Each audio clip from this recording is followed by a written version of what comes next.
Hello, good afternoon. Welcome with this presentation on the Cyber Resilience Act. My name is Marcel Verstraelen. I'm working as a senior principal evaluator for Brightsight since 2002, and primarily in the field of payment terminal evaluations. So I've done a lot of PTS work.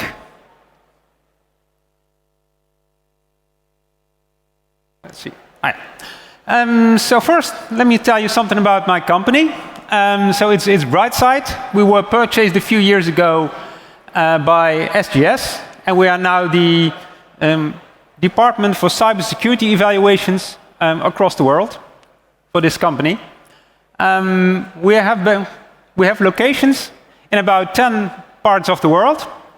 So we have 2 in North America, we have several in Asia, and the main base is here in Europe, where we have the headquarters here in Delft, and that's also where I'm located.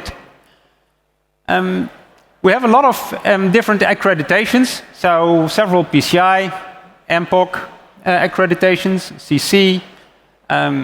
We also can do RED evaluations, and we have over 170 evaluators that can handle over several hundred projects, evaluation consultancy projects per year.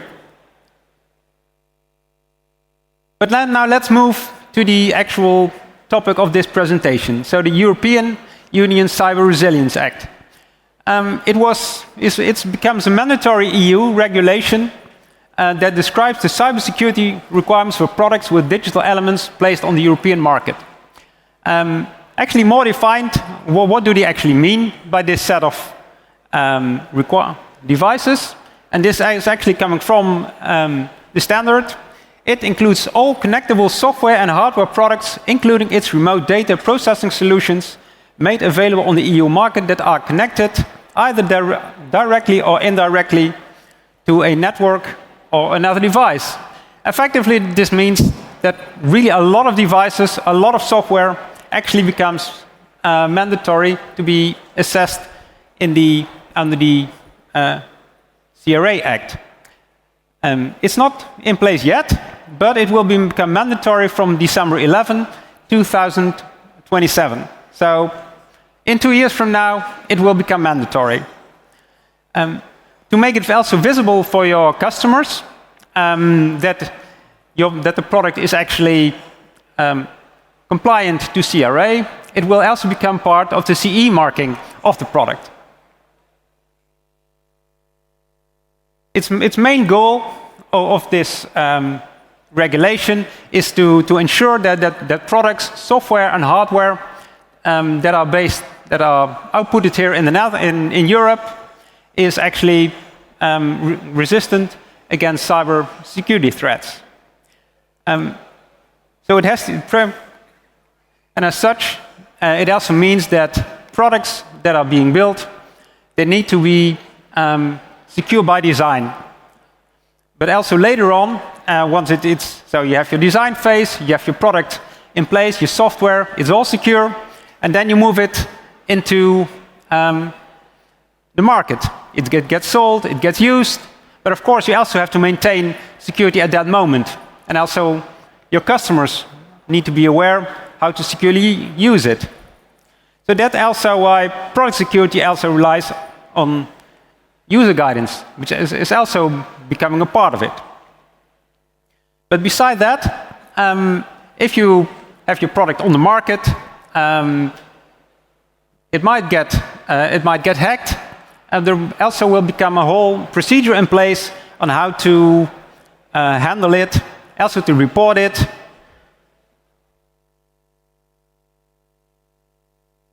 Because several bodies will start managing that.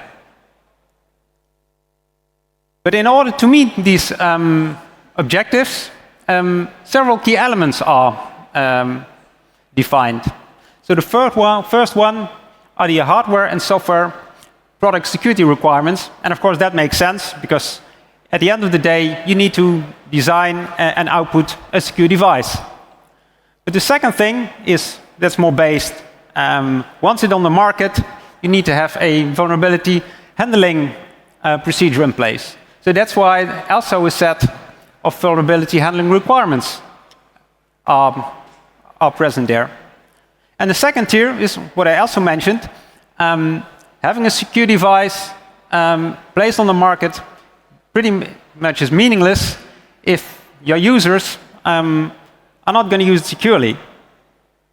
So also proper technical documentation and instructions to users, they must be available.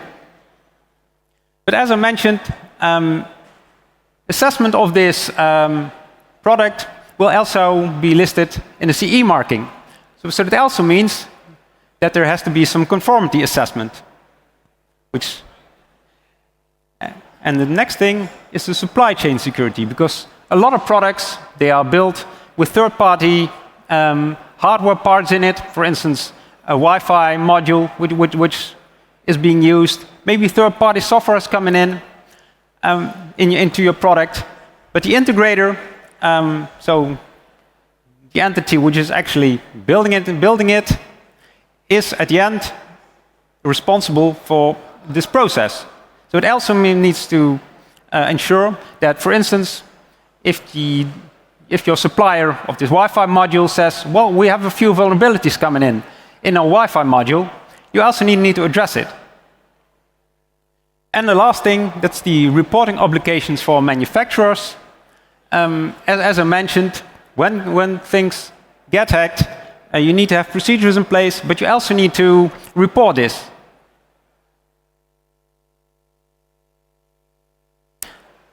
But of course, there are a lot of different products. For instance, if you have a Bluetooth printer which connects to the laptop of your child who's doing his homework on it, or if you have an HSM which is running into a secure environment where a lot of transactions are taking place. But of course, if you compare these set of devices, then the risks associated are very different. Because you can imagine if the Bluetooth printer of your child gets hacked, that's irritating, but not really a big loss. But of course, if an HSM gets hacked, the financial losses will be huge. So that's also why there are several categories of products defined. So it starts with a default one, with the low-risk devices like this Bluetooth printer, ranging to the critical device on the other side, where says as the hardware devices with security boxes like payment terminals, smart meter gateways, so all these secure elements. Currently, if you look at this list and also the lists that are currently present, then you will find that MPOC and other payment applications, they are not explicitly listed to be in the program. But if you look at it from a different perspective, like the NIS sectors has defined several sectors of high criticality, then it also includes the banking and financial services. So in that perspective, you can say it should be in, where it's not explicitly in. So at this moment, that's under debate. And my latest knowledge is that the intent is to have that defined by December 11 of this year. So is it in or is it out? But again, as you have several categories of devices, from low-risk devices to high-risk devices, it also does not make sense to have assessments on the same rigor for all devices. For instance, but it also means that, like the printers with low risks, a vendor can have it by doing a self-assessment. Is my device secure enough? Does it comply with the regulations? Yes, okay, that's fine. Of course, he can do more. For instance, like self-assessment with a harmonized standard. He can go a bit more, but he doesn't have to. In the second group, in the important class 1, which includes routers and switches, already a bit more rigor is required, as there also a harmonized standard needs to be used for the assessment.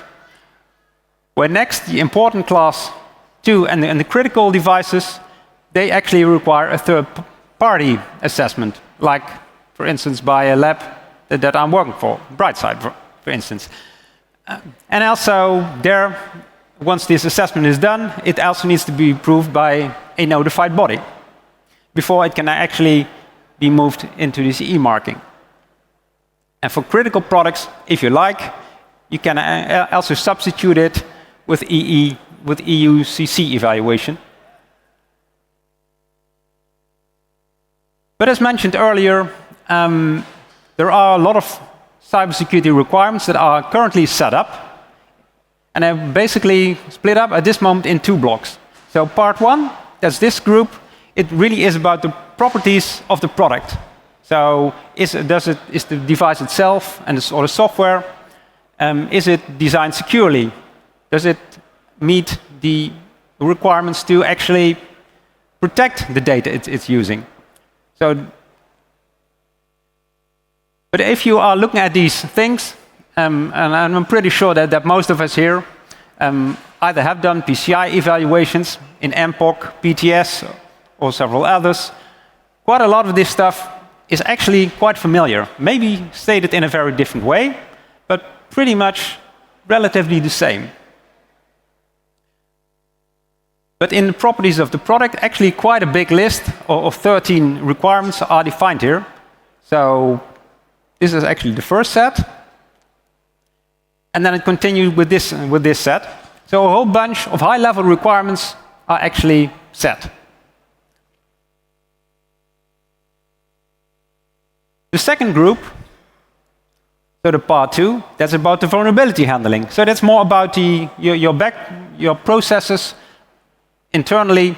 How do you manage when you check a CVE, you notice, hey, I'm using a block of software and it has a vulnerability.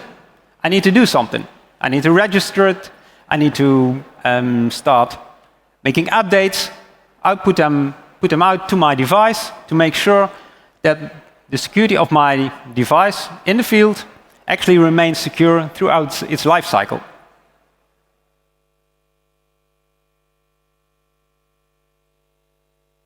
Now actually coming back to a question, what I think it was actually discussed, I think about 20 minutes ago with someone. So we have a lot of existing standards. And one of them is the EN 18031, which is currently used for the Radio Equipment Directive, and a whole bunch of other requirements. But there are existing standards, but at this moment they do not have necessarily a complete coverage of the high-level requirements that we just saw. So currently, several bodies like CEN, Senaleg, and ETSI, they are actually checking to what extent these existing standards actually map one-on-one to the essential cybersecurity requirements which we just saw. So that's ongoing work.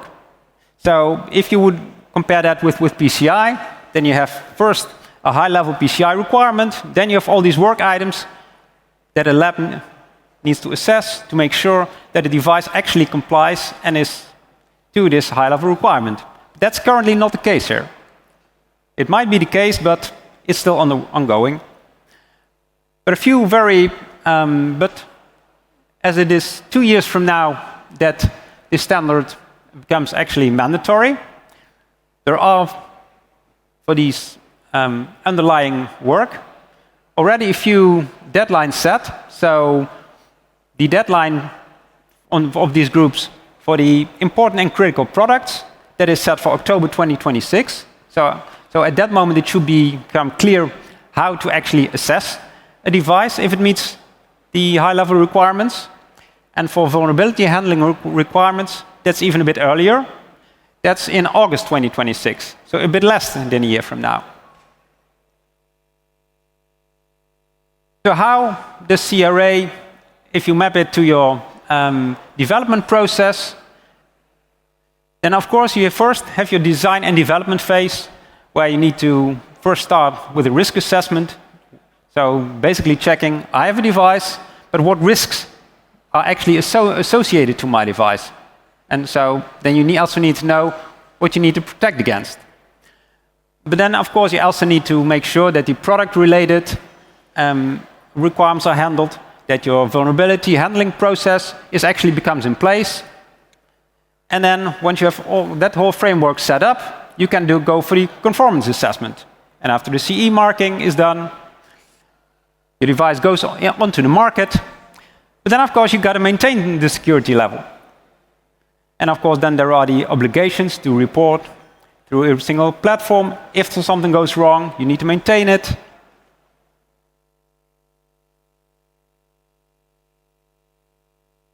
But it was already mentioned a few times. If you were looking at these essential requirements, and if you are not a little bit knowledgeable on PCI requirements, then intent or actually scope is actually pretty much the same for a lot of these stuff. Not completely, but quite a lot. Like the requirements on vulnerability management process, a lot of PCI standards mandate such thing. When it comes to development process, a lot of PCI standards mandate such a thing. So if you look at these high-level requirements and you look at the PCI standards, then there is a lot of overlap, but not a 100% overlap. So the gap, that at some point still needs to be assessed. But the benefit is that if you have done a PCI evaluation, quite a lot of the work that needs to be done at some point for CRA is actually already done. So how can Brightsight, for instance, as a lab, support you in that? We have several experts that are participating in the meetings that are designing these standards and everything. So we have a lot of knowledge, basically on the whole process. And so we can, if you have some doubt, does my product, in which category is my product in? Because it can make quite a bigger difference if you need to assess it on a high level or on a lower level. But also, what's the difference between this? But what gap do I still need to handle? So basically, in every part of the process, we can support you in that. What I already mentioned is that currently, from August 2025, there is the Radio Equipment Directive in place, which nowadays is also mandatory EU regulation. But if you look at the definitions of both the devices that need to be assessed under this Radio Equipment Directive, and you map that to what should be assessed under the Cyber Resilience Act, it's actually one-on-one. But it also means that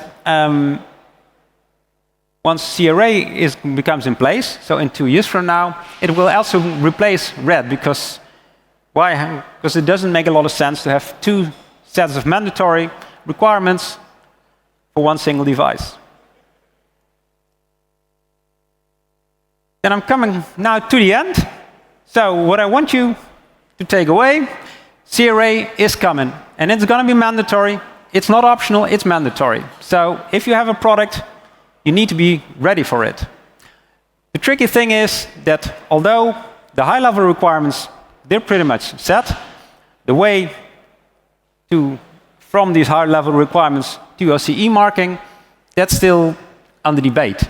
So, but it should not block you from already preparing for it, because it is coming 2 years from now, and it's pretty soon. And if you have a PCI product, then the benefit is that quite a lot of stuff is already done. And of course, if you need to do an assessment, you can move you can ask the lab, we for sure will do that, move all that data already into your CRA assessment, which spares you a lot of money, spares you time and throughput time. And of course, we can support you in that as a lab. All right, that brings me to the end of my story. Thank you for your attention, and then enjoy the rest of the meeting.